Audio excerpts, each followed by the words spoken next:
सत्संगत जी, प्यार से कहना संभैनगाय जी। समागम के पहले रोज़ आज सभी जहाँ ये विस्तार असीम की ओर का जिक्र कि ये परमात्मा, ये निराकार सीमित नहीं है, ये हमेशा से था, रहेगा, अभी भी है, कण कण में है। एक कोई भी ऐसी जगह नहीं जहाँ इसकी मौजूदगी ना हो। ये स्थिर है, अजर है, अमर है। पर जब साक्षात इसके दर्शन होते हैं तो फिर वो सिर्फ ज्ञान कक्ष तक की ही नहीं, वो हर समय एक हर सांस के साथ इस परमात्मा को हर जगह देखकर एक यात्रा फिर उसी से कि ये जो अक्सर सुनते भी हैं कि नो वन बी वन, एक को जानो एक हो जाओ वाली बात, कि कैसे जब इस एक परमात्मा को जो हर जगह है, चाहे नाम कुछ भी दे दें, सच्चाई बोल लें, सत्य बोल लें, ईश्वर बोल लें, अल्लाह बोल लें, कुछ भी बोल लें, ये एंटिटी हमेशा सदैव रहने वाली, ये जब इसको जान लेते हैं तो ही वाक्य में हम पहले इसके साथ एकत्व का रिश्ता बना लेते हैं। ये वननेस कायम हो जाती है, फिर ये पूरे ब्राह्मण से एकत्व हो जाता है और फिर पारिवारिक रूप, सामाजिक रूप, संसार ही अपना पूरा परिवार इस तरह एक हो जाता है कि मन में नफरत नहीं, किसी के प्रति कोई भेदभाव नहीं,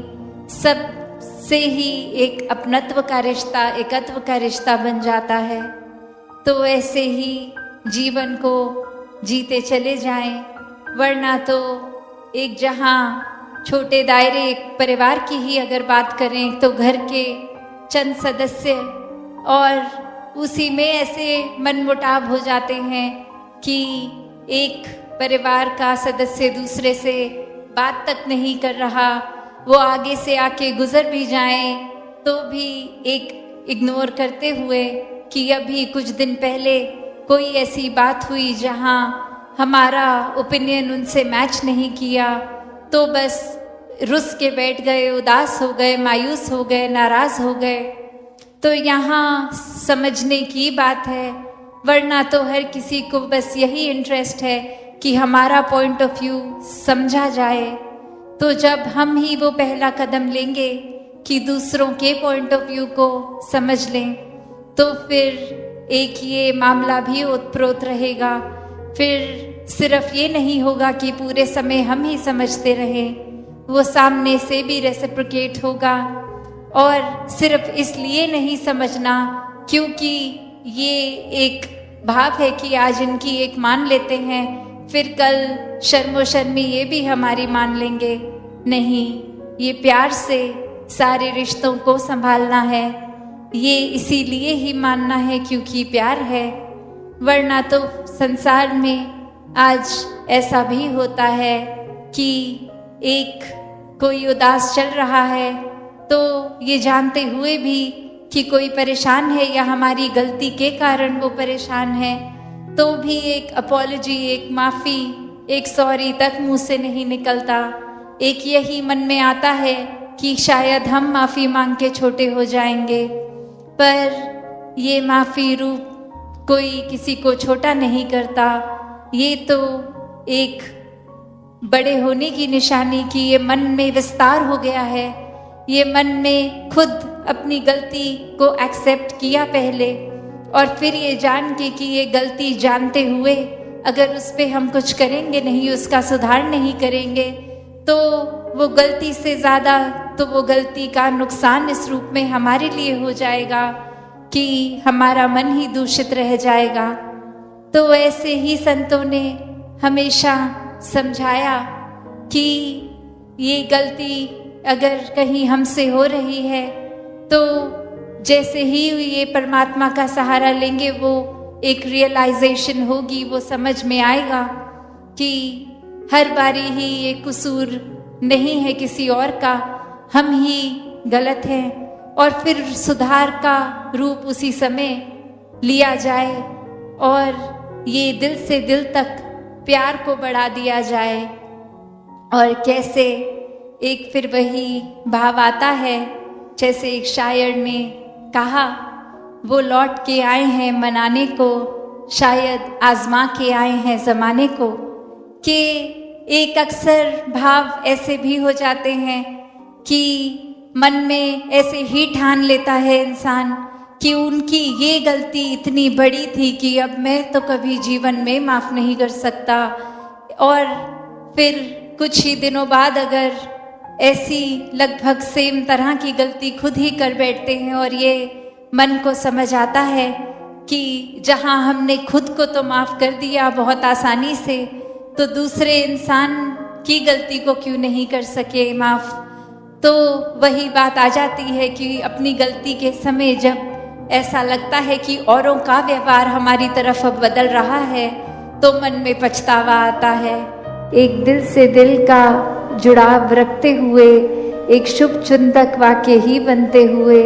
हर एक को फिर वो सुधार करना है। और ये बहुत ही स्वाभाविक भी हो जाता है जब इस निराकार को देखकर मन में पहले बसाया जाए, इससे प्रेम किया जाए। तो ऐसा ही भाव संतों ने भी हमेशा समझाया कि कैसे अपने जीवन में हर समय ये कोई भी कार्य करते हुए ये भक्ति उस समय भी की जा सकती है जब कोई काम किया जाता है। ये प्रेम भी हर समय, ये प्यार भी किया जाता है, तो भी वो ही एहसास मन में रहता है कि परमात्मा जब कण कण में है, हर एक में है, तो ये प्यार भी अपने आप स्वाभाविक हो जाता है हर पल में होने के लिए। और अगर किसी पल में भी हमें वो चिड़चिड़ापन, वो बेचैनी का एहसास है, तो वो समय है जहाँ हमें अपने अंदर झांक के देखना है कि अगर ऐसा महसूस हो रहा है तो ये हमारे अंदर का प्रेम, ये सहनशीलता, ये करुणा, दया, ये ऐसी विशाल मन को हमने कहीं खुद ही तो संकीर्ण नहीं कर लिया। और ये काम खुद पे तो फिर कुछ समय का नहीं होता, ये हर पल इस निराकार के एहसास में रह के खुद की बेहतरी के लिए एक शिक्षा जो सत्संग से भी मिलती है और सत्संग समाप्त होने के बाद भी पूरे संसार से, ये कण कण से भी मिलती है। तो ऐसी ही शिक्षाओं को एक अपने अंदर डालकर अपने जीवन को वरदायनीय जीवन बना लें, एक हर एक के परोपकार में लगा लें। ये कोई छटाई करके एक अपने मन मुताबिक बातें और लोगों को नहीं अपनाया या एक दूर किया जाए।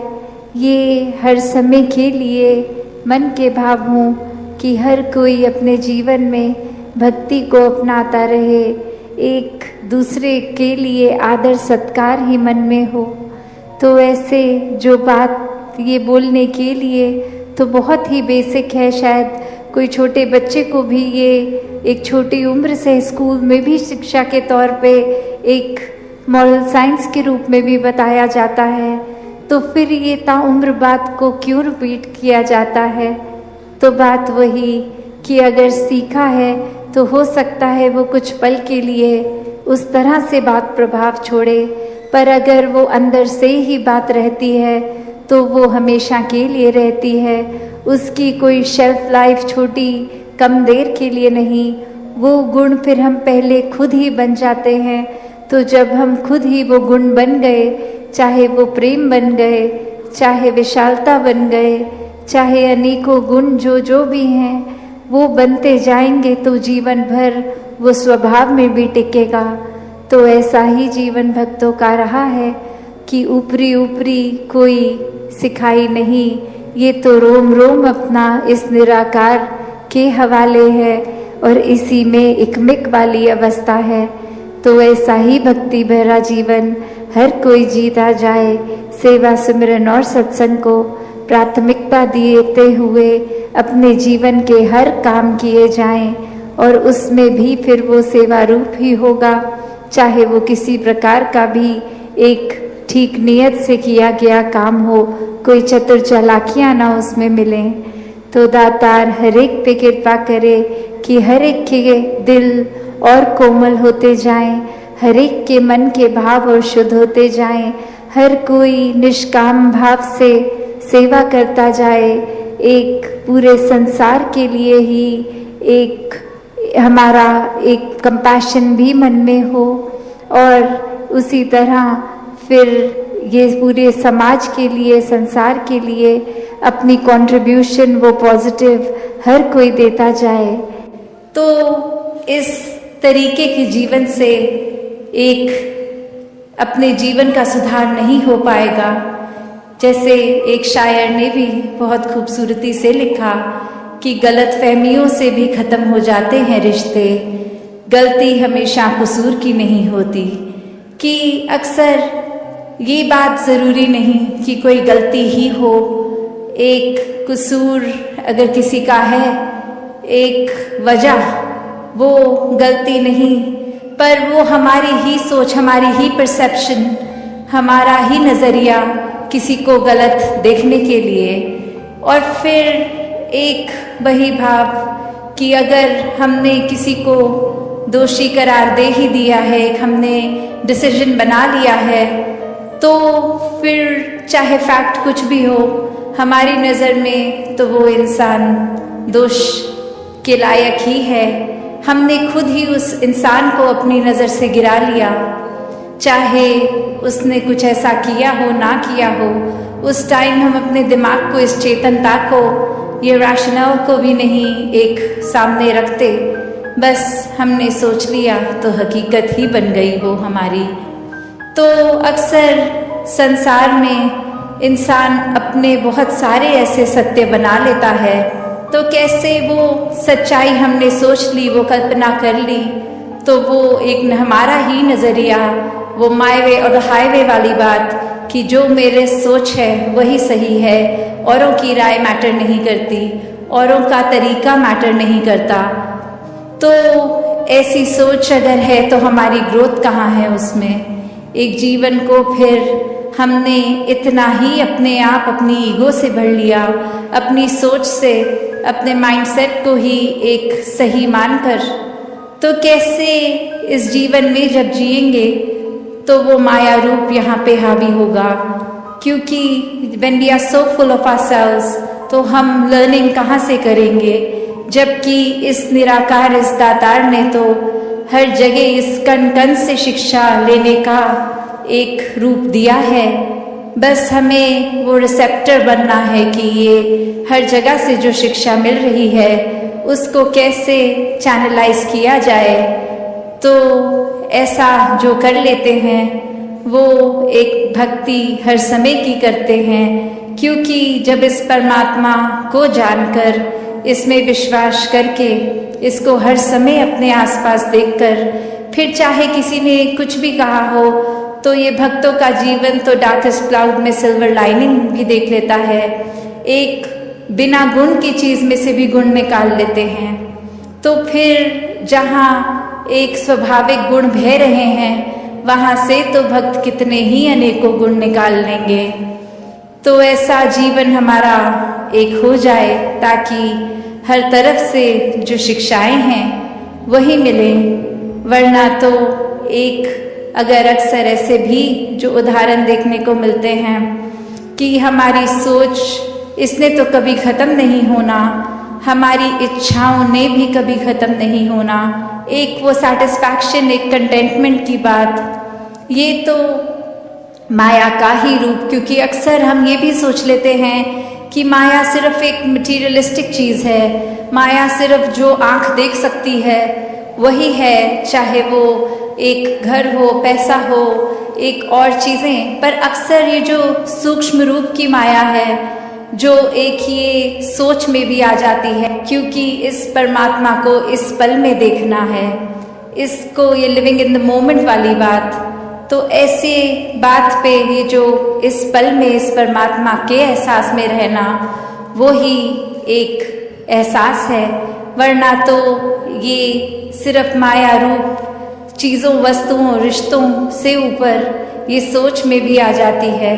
तो कैसे एक ये वही बात हो गई जैसे एक कहानी भी है कि एक इंसान उसको एक थोड़े से कुछ लोग मिले और आगे वो इंसान सारे जा रहे हैं, कहीं रास्ता खराब है, तो वो एक डिसीजन बनाते हैं कि will go ahead as a group, ताकि कोई बात है भी तो इकट्ठे कोई वो रास्ता आराम से निकल जाएगा। तो बात वही कि इंसान भी आजकल इस तरह ही भाव रखते हैं कि अपने कर्मों में या अपने अंदर की विशालता पे तो जोर नहीं दे रहे हैं कि हम कैसे अपने अंदर इंट्रोस्पेक्ट करें, अपनी सोच का विस्तार करें, अपने कैरेक्टर बिल्डिंग का विस्तार करें, पर एक अपनी बातों को अपने छोटे छोटे चीज़ें जो हासिल करी हैं उनका इतना डंका बजा के शोर मचा रहे हैं कि वो लहरों के समान छलक रहे हैं इधर उधर। और वो ही बात ऊंची दुकान फीका पकवान की बातें ज़्यादा और कर्म देखे जाएं तो कुछ है नहीं। एक हासिल छोटी सी उपलब्धि को भी इतना शोर मचा के कर दिया, और वहीं जहाँ ये सागर की तरह एक इतने डीपेस्ट पॉइंट पे भी शांत रूप रहा, कितना कुछ उसमें समा चुका है, फिर भी कोई अपनी वाहवाही नहीं, कोई अपनी तारीफ नहीं, अपने अंदर ही वो मंथन कि ये हमारे को कुछ भी जो हासिल हम कर पाए सब परमात्मा की ही देन है। और ये जीवन जिस तरह जीना है ये परमात्मा पे आधारित हो। कोई गुण अगर है भी तो उसको अहंकार का रूप नहीं देते संत। ये सागर की ही तरह सब कुछ अपने अंदर समेट लेते हैं, अगर कोई कटुर वचन भी बोले तो भी। तो बात यही कि अपने जीवन में एक प्यार को जो जो अपना लेते हैं उनका विस्तार वाकई ही इस असीम परमात्मा की ओर इस तरह होता रहता है कि हर पल एक अभिमान नहीं आता कि हम तो इतने प्रभु भक्त हो गए हैं, हम तो दिन के इतने घंटे प्रभु को याद करते हैं। बात यही कि ये प्यार तो फिर 24 घंटों का प्यार है, खाते पीते उठते बैठते हर समय फिर ये प्रभु परमात्मा ये निराकार ही मन में है। तो फिर कौन सा समा गिनवाएं, कौन सा गवाएं, और ये फिर दिखावा मात्र भी नहीं रह जाता। ये प्यार तो फिर वैसा ही प्यार है जो दिल में इतना है कि इसका फिर वो जिक्र करना हर एक से कि हम प्रभु प्रेमी हैं, वो एक ज़रूरी भी नहीं लगता, क्योंकि उस समय भी लगता है कि जो समय हम किसी को ये बात समझाने में लगाएंगे उतना ही समय और परमात्मा को प्यार करने में लगा देते हैं। तो फिर संतों ने तो हमेशा जी कर ये प्रैक्टिकल स्पिरिचुअलिटी का प्रमाण दिया है। एक अपने जीवन में आध्यात्मिकता को उस तरह जिया है कि अपनी सारी सामाजिक पारिवारिक कर्तव्य निभाते हुए भी एक आध्यात्मिक पहलू को इतना ऊंचा स्तर दिया है कि जीवन में हर समय एक भक्ति का विस्तार होता गया। ये नहीं भक्तों ने सोचा कि हम तो इतनी आत्माओं जो तड़प रही थी खुद हमें परमात्मा मिल गए तो ये बाकी इंसानों को भी एक ये तड़प दूर करा दे, तो हमने तो इतने कार्य कर दिए, हम महान हो गए। भक्तों का तो हर समय एक ध्यान यही लगता है कि अभी तो पूरा संसार ये तड़प में है, अभी तो कुछ ही हैं जो इस सच्चाई से रूबरू हुए हैं, जिन्होंने अपना मुख उज्जवल कर लिया है, और अभी कितने रहते हैं। तो भक्तों ने तो हमेशा ये आगे बढ़ने वाली बात ही सिखाई है कि हर एक को जितने भी ज़्यादा से ज़्यादा परमात्मा के भक्त हो जाएं उतना ये कार्य करते गए। भक्तों को फिर अपने भी खाने पीने उठने बैठने का कोई ख्याल नहीं है, सिर्फ यही लगन लगती है कि जिस तरह जीते जी हम चाहे अमीर हैं गरीब हैं पर मन आनंद में है, सुखी हैं, वैसे ही हर कोई हो जाए, ये परमात्मा के रंग में हर कोई रंग जाए। तो ऐसा ही मन में प्यार का विस्तार, सोच का विस्तार भक्तों ने जी कर सिखाया है और ऐसा ही जीवन हर कोई जी सकता है। ये विस्तार हर कोई अपने आप के अंदर से ये पहले भीतर अपनी अंदर गहराई में जाएं, एक अपने अंदर मंथन करके ये सोच कर, ये अपने आप को जानकर कि हम कहाँ खड़े हैं, किस तरह के हैं, अपना सुधार किस तरह किया जाए, कौन सा रास्ता लिया जाए और परमात्मा को किस तरह हर समय के लिए मन में बसाया जाए। अपने अंदर से ये जर्नी शुरू करके फिर ये बाहर की ओर भी, ये असीम की ओर अपना